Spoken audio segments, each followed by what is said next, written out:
Des questions relatives au développement du continent africain ont été au menu des échanges entre Roch-Marc Christian Kaboré et le président centrafricain Faustin Touadéra.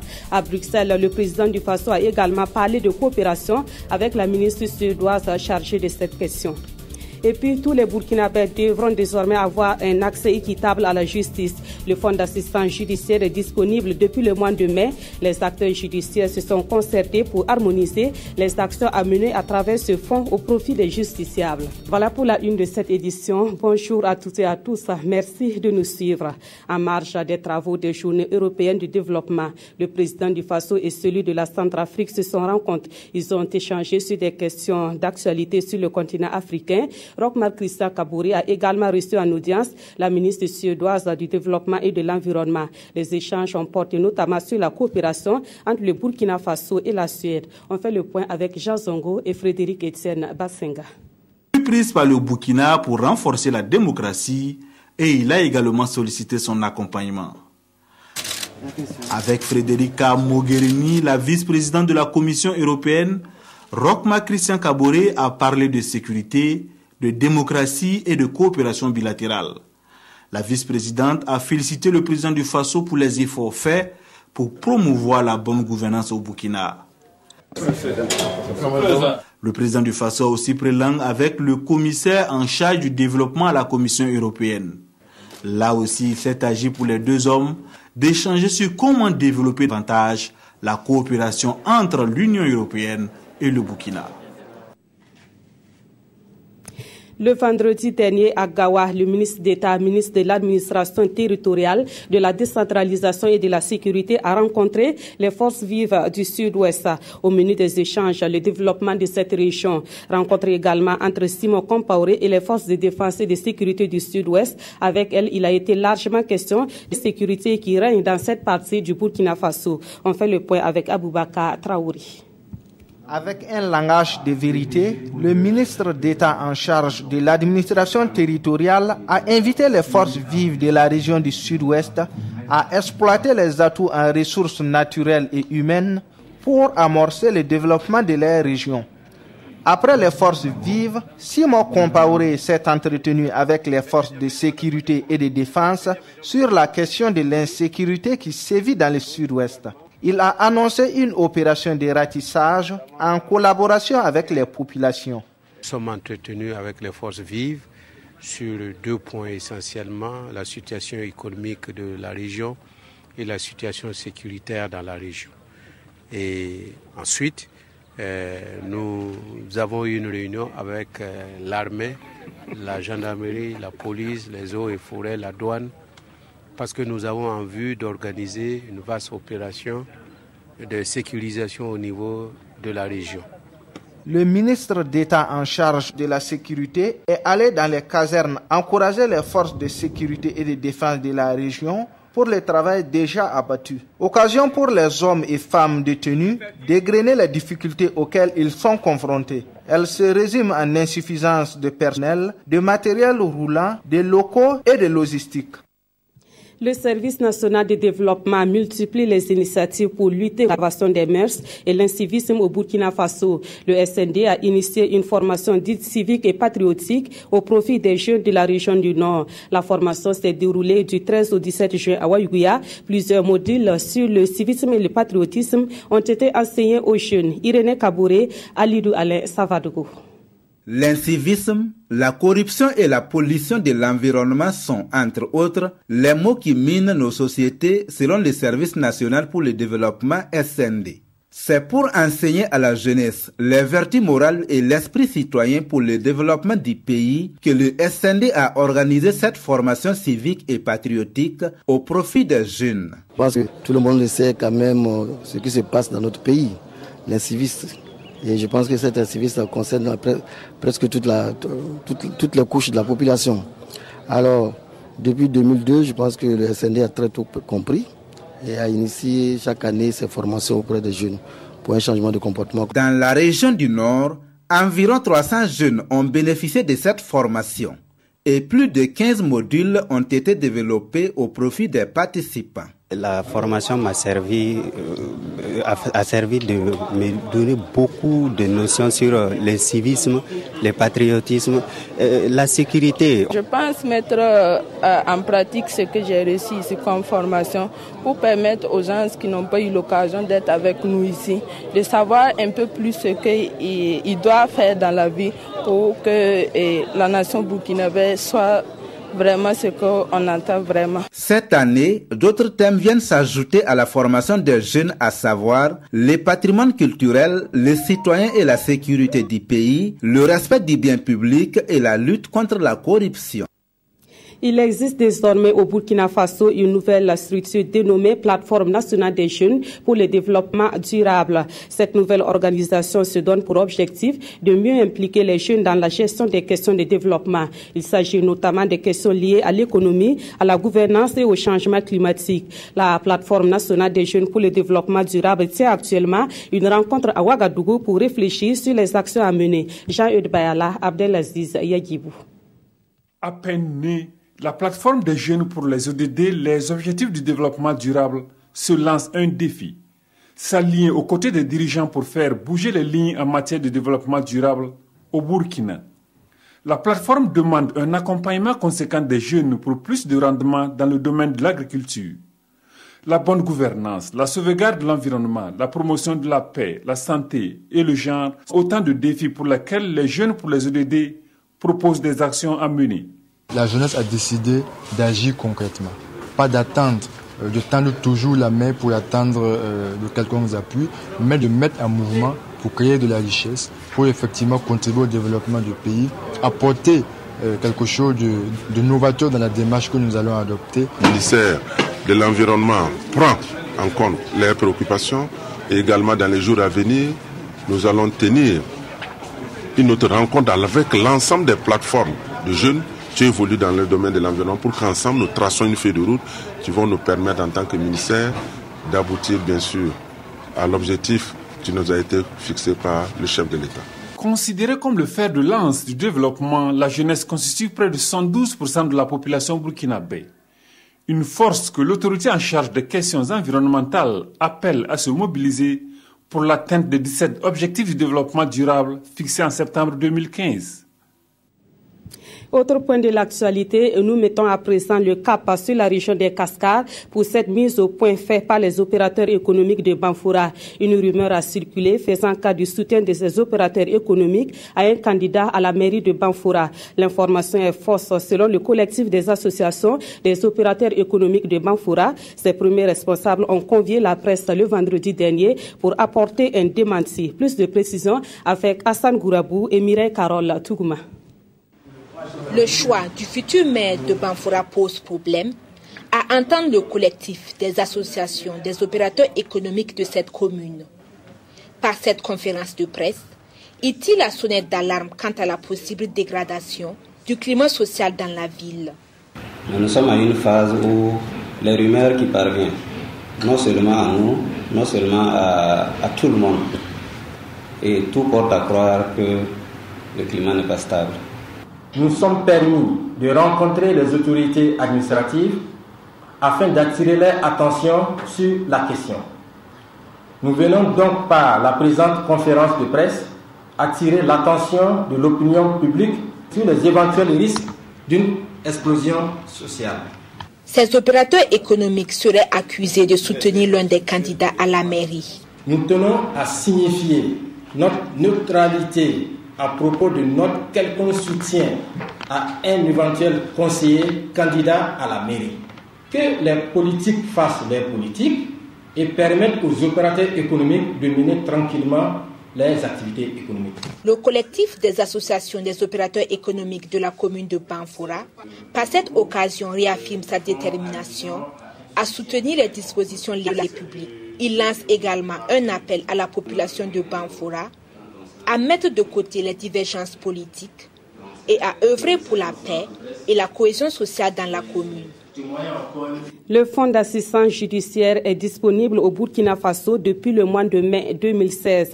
C'est un fonds pour honorer les frais d'avocat, de dossiers, les émoluments et autres frais liés à la procédure judiciaire. Le fonds d'assistance judiciaire a pour but d'offrir un égal accès à la justice par tous les Burkinabés. Les acteurs du monde de la justice se sont retrouvés le jeudi dernier à Koudougou pour harmoniser les actions qui seront donc menées au profit des bénéficiaires de ce fonds. Adama Diti, Zalissa Sanfo.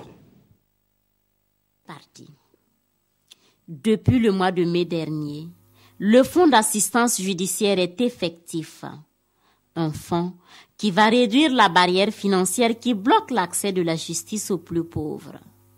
Désormais donc, les riches comme les plus pauvres vont avoir un égal accès à la justice. Et ce fonds d'assistance judiciaire a pour rôle de faire en sorte que les personnes qui sont les plus démunies et qui n'ont pas les moyens, pourtant qui ont une cause défendable, puissent se présenter à une commission d'assistance judiciaire et que la commission puisse voir si leur cause est défendable pour qu'on puisse désormais les soulager avec l'argent de l'État. L'égal accès à la justice est accompagné et financé par la France à travers son projet d'appui à la modernisation de la justice. Une façon pour la coopération française de marquer tout l'intérêt pour elle d'appuyer le ministère dans ses actions extrêmement importantes en faveur d'une meilleure accessibilité à la justice, notamment pour les populations qui sont économiquement les plus défavorisées, des personnes qui n'auraient pas les moyens financiers de supporter le coût d'un procès, avec les frais, les taxes, les émoluments, les honoraires d'avocat. En un mois, c'est une vingtaine de personnes qui a déjà bénéficié de ce fonds d'assistance judiciaire. Et ces agents espèrent que les principaux concernés feront sien ce fonds pour une société plus juste. Un mot à présent sur la campagne agricole 2016-2017. Dans la région du Centre-Est, les producteurs se félicitent du bon début de la campagne. Cependant, ils regrettent le regard constaté dans la mise à disposition des agricoles pour soutenir les producteurs. Dans cette région, ce sont précisément les engrais qui manquent à certains producteurs. Constat sur le terrain dans ce dossier signé Arthur Ouedraogo et Nyarkiteda. Adama Kéré est un producteur de Zano à quelques 10 km après Tenkodogo. Il exploite à 7 hectares toute spéculation confondue. Le sorgho et le maïs présentent une physionomie satisfaisante, mais le producteur est toujours dans l'attente d'une partie des intrants, en l'occurrence les engrais. On n'a pas encore eu l'engrais. Bon, ça c'est au niveau de la disposition de l'État. Voilà. Sinon le maïs est prêt, ça demande l'engrais, mais on n'a pas encore eu l'engrais. À Oueloguin, un autre village de Tenkodogo, là également Moussa Ouelgo, avec ses 18 hectares, dit avoir reçu les semences à temps, mais n'a toujours pas d'engrais pour appliquer. Son véritable problème, c'est l'engrais. Sinon, en dehors des caprices pluviométriques, le véritable problème, c'est l'engrais.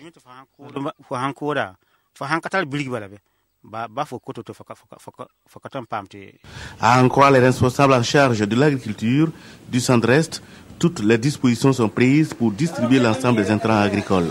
À partir d'aujourd'hui, l'information est que les engrais vont être distribués parce que c'est déjà déposé dans les communes. Voilà, et on attendait de savoir si ça allait être réceptionné comme on le fait d'habitude, mais nous avons reçu l'information hier que c'est de l'engrais qui est déjà réceptionné et que nous devons passer à la distribution. À Koupela, dans le Kouritenga, une des provinces du Centre-Est, la machine de la distribution semble être en marche, avec ici l'enlèvement des engrais à un prix subventionné. En tous les cas, Dieudonné Yameogo ne dira pas le contraire. Bon, c'est bien entendu, parce que c'est ça qu'on apprend, mettre ça un peu ici. Bon, là-bas, là, c'est 1000 qu'on va mettre là. Bon, maintenant, là, c'est temps qu'on met ça maintenant. Au jour d'aujourd'hui, les producteurs disposent déjà des semences. Et cette semaine, on est en train de mettre à leur disposition les engrais. Même là, les producteurs accusent le retard pris pour mettre à leur disposition les intrants d'une manière générale. Sont de ceux-là Augustine Oubda, qui exploite près de 7 hectares de sorgho, de maïs et de niébé. Les semences là, ça nous manque. Ça vient, mais c'est pas beaucoup. Et puis ça vient pas vite. L'engrais là aussi, bon, c'est pas trop donné. Outre ces problèmes de retard qui revient pratiquement à chaque saison agricole, ce producteur, lui, se pose des questions sur le choix des personnes qui ont droit aux intrants subventionnés de l'État. Aussi bien pour les semences que pour les engrais, c'est subventionné et c'est destiné donc également à des producteurs vulnérables. S'il y a une seule chose sur laquelle les acteurs s'accordent dans le centre-est, c'est bien la bonne installation de la campagne agricole avec la clémence du ciel qui a offert les premières eaux 2 mois à l'avance par rapport à la campagne écoulée. En santé, l'amélioration et l'accès équitable aux services de santé étaient au centre d'un séminaire international qui a duré 2 semaines à Dédougou. Ce séminaire a regroupé les acteurs de la santé du Togo, de la RDC et du Burkina Faso. Ils ont partagé leurs expériences sur le système FBR, c'est-à-dire le financement basé sur les résultats dans le secteur de la santé. Le séminaire a été organisé par le ministère de la Santé en collaboration avec la Société d'études et de recherche en santé publique. Julien Bayala, Karim Ouedraogo et Nayal Rado pour la Sawadogo. Attestation en mai, environ 40 Burkinabés, Congolais et Togolais se sont familiarisés avec l'application du système de financement basé sur les résultats FBR en vue de rendre le système de santé plus performant dans leurs pays respectifs. Après 2 semaines de formation organisées par l'État et ses partenaires, la Banque mondiale et la Société d'études et de recherche en santé publique, les participants se disent prêts à appliquer efficacement le système FBR. Pour la restitution, je pense que nous allons faire un plaidoyer dans ce sens pour pouvoir, si possible, avoir un programme qui va essayer de piloter tout ce que nous avons appris ici. Je pense que les similitudes des systèmes de santé entre les Burkinais et la RDC sont les mêmes. Donc nous serons en mesure de mettre en œuvre pratiquement ces projets de FBR au niveau de la RDC. L'engagement de l'État à travers une ligne budgétaire, la poursuite des cours après ces séminaires sont entre autres les recommandations des participants. Le gouvernement évoque déjà l'efficacité du système FBR à travers les résultats sur le terrain. Donc je pense que nous sommes sur la bonne route et que si nous affinons davantage cette stratégie, elle peut certainement nous valoir en tout cas des succès plus probants. Nous sommes convaincus que nous pouvons booster davantage les résultats du système de santé. Donc oui, le FBR est une stratégie avec laquelle il faut compter. Si on fait un bon arrimage avec la gratuité des soins, nous pouvons certainement améliorer les indicateurs et donc l'état de santé des populations de notre pays. Le prochain séminaire international sur le FBR aura lieu à Koudougou du 26 septembre au 7 octobre prochain. Dans l'actualité également, du 15 au 17 juin dernier, une délégation du comité d'organisation du Salon international de l'artisanat de Ouagadougou a séjourné à Accra au Ghana, pays invité d'honneur au prochain CIAO. La délégation est allée lancer la campagne d'information sur la tenue de la 14e édition du CIAO. Et juste après le lancement de cette campagne, le ministre en charge de l'artisanat a rencontré les artisans ghanéens. Il les a rassurés sur les opportunités d'affaires qu'ils auront en participant au CIAO 2016. Issa Kafando, Nathalie Sawadgo, Navalou. Le ministre en charge du commerce face aux artisans ghanéens. Échanger afin de mieux s'imprégner des préoccupations des artisans, c'est tout le sens de cette rencontre. La question de sécurité, les inscriptions, mais aussi les innovations, ce sont entre autres les sujets abordés. On a renforcé la sécurité. Il y a désormais ce qui n'était pas là. Il y a les portiques de sécurité qui sont là. Il y a aussi le nombre d'agents de sécurité sur le site qui est accru. Également, nous avons aussi fait en sorte qu'il n'y ait plus d'affluence pour prendre les tickets, parce que désormais on peut acheter les tickets en ligne. Même pour réserver son stand, on n'a pas besoin de venir encore. L'agence Ghana Export Promotion Authority est la structure mandatée pour veiller à la mobilisation et faciliter la participation des artisans ghanéens au CIAO. The assurance I'll give them is that already we have bought the booths in Burkina. Le Ghana a obtenu beaucoup de stands déjà obtenus, donc c'est une forme d'assurance déjà que les exposants vont venir. À part cela, nous avons mis en place aussi un comité d'organisation ici à Ghana Export Promotion Authority qui se charge d'organiser la participation effective des sociétés qui sont déjà inscrites. Pour cette 14e édition placée sous le thème Artisanat africain, entrepreneuriat féminin et protection sociale, ce sont au total 25 pays qui sont attendus. 500 stands prévus, dont 480 stands déjà attribués à 5 mois de l'événement. Et puis l'université de Koudougou dispose désormais d'un centre de langue américain. C'est un don de l'ambassade des États-Unis à cette université. Le centre est une bibliothèque qui offre aux étudiants divers ouvrages pour améliorer leurs conditions d'études. Le centre américain de langue de l'université de Koudougou a été inauguré le jeudi dernier. Adama Guiti et Zalissa Sanfou. La langue de Shakespeare, désormais à la portée des étudiants de Koudougou. C'est un centre de langue américain qui s'ouvre, un don de l'ambassade des États-Unis avec pour conviction que la liberté s'acquiert dans l'apprentissage. C'est vraiment un centre du American Corner Koudougou. Pour nous, un centre de rencontre, un centre d'échange, un centre ouvert à tout le monde, en commençant surtout par la jeunesse, pour créer un milieu où les gens peuvent se rencontrer pour avoir accès à l'information dont ils ont besoin, pour discuter avec leurs collègues, pour comparer leurs idées, pour se stimuler l'un l'autre et voir comment ils peuvent contribuer, faire leur partition au développement du pays. À l'université de Koudougou, il n'existe pas de faculté en anglais, mais des amateurs on en trouve. Et ce centre constitue pour eux une opportunité. L'inauguration de ce centre nous permettra de renforcer tout d'abord notre partenariat, le club d'anglais avec ses différents partenaires tels que l'ambassade des États-Unis. Et ça va nous soulager dans le but des recherches et plus nous aider à plus se cultiver concernant la langue anglaise. Toulinabo Mushingi souhaite ainsi que ce centre soit un lieu qui va faire éclore une jeunesse consciente de ce qu'elle fait, surtout qui s'inspire de l'histoire des autres pour bâtir son avenir. On revient chez nous pour terminer cette édition avec cette triste nouvelle. La RTB a perdu un de ses techniciens, Lassani Bonkungu du service technique, est décédé ce dimanche 19 juin des suites des maladies. L'enterrement c'est pour cet après-midi à Tanguin d'Assouri. La RTB présente ses condoléances à la famille du disparu. Que son âme repose en paix. Et c'est la fin de cette édition. Merci de l'avoir suivi. Très bon dimanche et à très bientôt.